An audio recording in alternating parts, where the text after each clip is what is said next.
December 20th, 1996.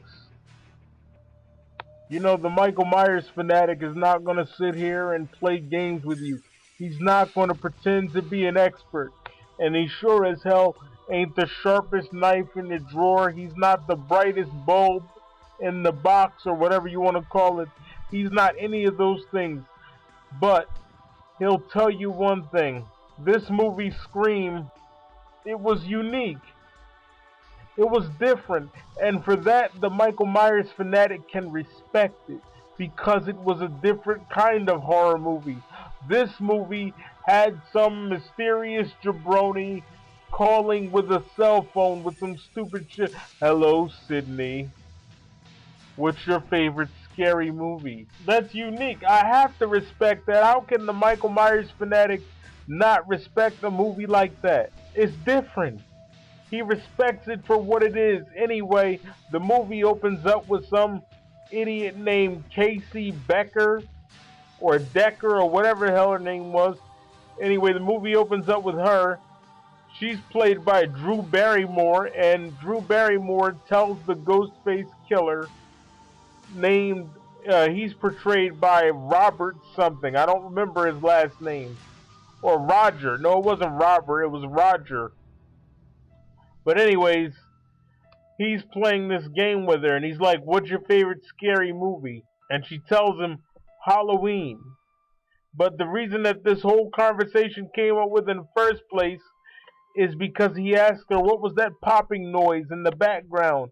And she said it was popcorn because she was about to watch a scary movie.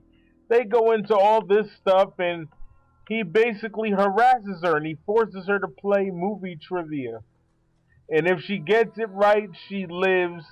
If she gets it wrong, she dies. As you can probably guess, her candy ass got it wrong. So he gutted her like a fish, like he promised he would do. And this all takes place in Woodsboro, California. As the movie goes on, we meet Sidney, portrayed by Neve Campbell. We meet Dewey Riley, aka Dewey Riley, portrayed by David Arquette. We meet Gale Weathers, portrayed by Courteney Cox, who would later become Courteney Cox Arquette. Now, the Michael Myers fanatic said it before and he'll say it again. Neve Campbell, Sidney Prescott, the Michael Myers fanatic has no problem with you. No problem whatsoever. You're about the only thing that's holding this piece of crap together. It's not you, Sidney. It's the candy-ass jabronis that you have around you that annoy the Michael Myers fanatic. Randy, played by Jamie Kennedy, he ain't half bad. I can't really say anything bad about him. He loves horror movies. So what? So does the Michael Myers fanatic. Tatum, played by Rose McGowan, I guess she's not half bad either. But anyway, the Ghostface killer goes around butchering people. This movie is a basic whodunit. But it was unique because the Ghostface killer was calling people via the telephone. So the Michael Myers fanatic, again, he says he has to respect that because that was different. He hadn't seen anything like that before. The Michael Myers fanatic was only 10 years old when this movie came out, back in '96. He plainly told this girl, name the killer in Halloween. And she's so hysterical, and the Michael Myers fanatic is yelling at the TV screen, Michael Myers! It's Michael Myers! He's the killer! She finally says it. But like I told you before, he ends up killing her anyway. Long story short, everybody that Sidney knows is getting killed.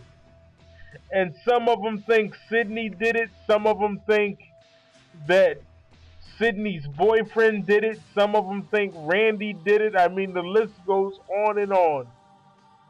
It's your basic whodunit.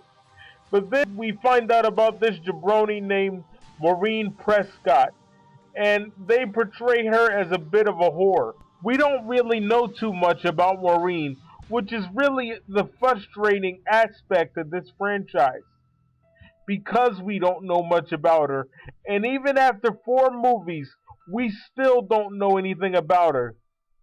Except she was a whore, and that she was Sidney's mom. Now, the thing that I can't understand, and I couldn't understand this when I was a kid, I understand it now, but I always wondered as a child, how is it that the Ghostface killer would call the victims and he would be at their house so quickly? Because I was under the impression that he was calling from home. But I now know he was using a cell phone the entire time. And the Michael Myers fanatic even saw Ghostface at the school, stalking Sidney, which would allow me to come to one conclusion. It had to have been somebody that already had access to the school. So it had to have been a young kid, or either somebody that works at the school. So it had to either be one of the kids doing the killing, or it had to be the principal. Of course, it wasn't Tatum because the killer killed her. And the one thing that I really respect about this movie, the one thing that the Michael Myers fanatic respects, is the fact that this villain, who was revealed to be Stu Monker, or Mocker, or whatever his name is, played by Matthew Lillard, he was the one who invited all their candy asses to his house for the sole purpose of killing them. I have to respect that because that was very clever. He invited all of them there for the sole purpose of killing them. He said, "Do you want to come to my house for a fiesta?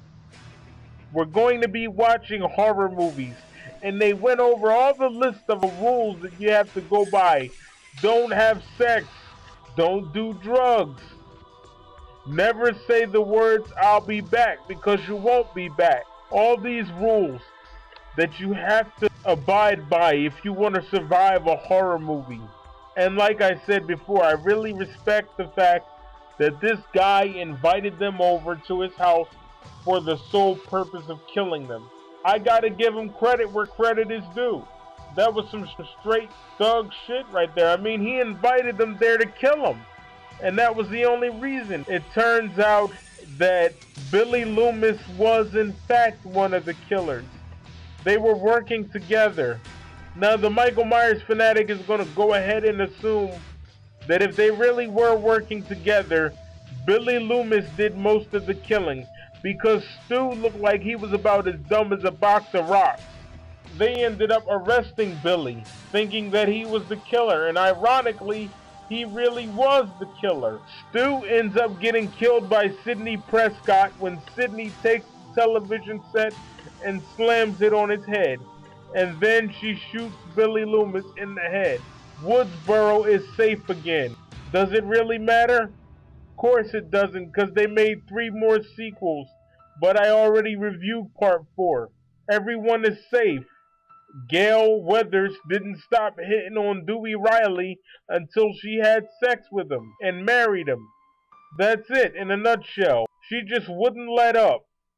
He was 25 years old. She had to be at least, what, 30? 33 maybe?